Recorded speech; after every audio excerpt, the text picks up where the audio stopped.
Non se l'aspettava un consesso così netto e non nasconde la sottile soddisfazione. Luca Zaia, più del 50% delle preferenze, è il presidente di regione più votato d'Italia. Al quartier generale della Lega Nord di Villorba, dopo una notte di attesa, la conferenza stampa liberatoria e trionfale. Un bel risultato, peraltro pensare che rappresento il governatore più votato d'Italia e che è l'unico che ha superato anche la soglia del 50%, nonostante tutti i problemi che abbiamo avuto in questa campagna elettorale, mi dà soddisfazione e ci fa dire anche che abbiamo un mandato che è chiaro da parte dei veneti, perché questo voto parte da una grande affluenza alle urne.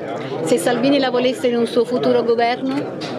Ma guardi, oggi io penso che l'unico impegno che ho serio è con i veneti. Ho lasciato il governo per occuparmi del Veneto, voglio occuparmi del Veneto. Una sconfitta per Zaia del governo Renzi, a cui manda a dire: chiedo che venga riconosciuto questo segnale incontrovertibile che i veneti danno. Il Presidente del Consiglio rappresenta un partito che è clamorosamente battuto, esce battuto da questa tornata elettorale e quindi quantomeno si dia oggi risposta a quelle istanze che dal Veneto arrivano ormai da anni, per le quali il Presidente del Consiglio è stato bocciato. Autonomia, autonomia, autonomia. Questa è una delle priorità, l'altra è quella del lavoro, visto e considerato che pur avendo la miglior performance di disoccupazione, il 6,7% d'Italia, abbiamo oggi la necessità di dare ancora risposte ai molti disoccupati e quindi piano straordinario per il lavoro, 760 milioni già stanziati. 30 consiglieri regionali, sarà facile questa volta governare?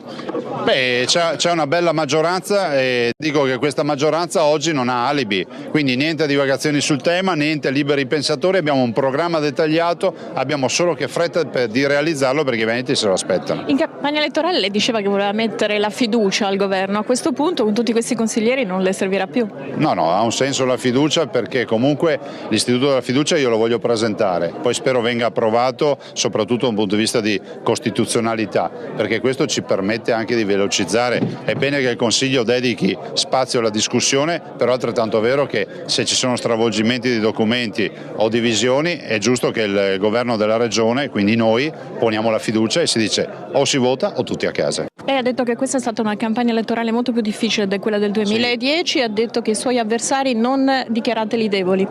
No, assolutamente no, guarda, sono avversari che si sono assolutamente confrontati senza esclusione di colpi, hanno presentato progettualità, polemiche, scandali, hanno fatto di tutto contro il sottoscritto. Io vi avevo detto sono come San Sebastiano, ricordando il Mantegna, però vi dico anche che vi avevo detto non faccio la fine di San Sebastiano e quindi sono qua. Quanto all'ex compagno di partito Flavio Tosi. La partita politicamente a me sembra assolutamente chiusa, dal punto di vista umano è tutto un altro tema e i rapporti umani non cambiano, quelli politici sì. Visto che Lista Zaia è il primo partito del Veneto in questo momento, quanto è stato importante fare una lista Zaia staccata dalla Lega Nord?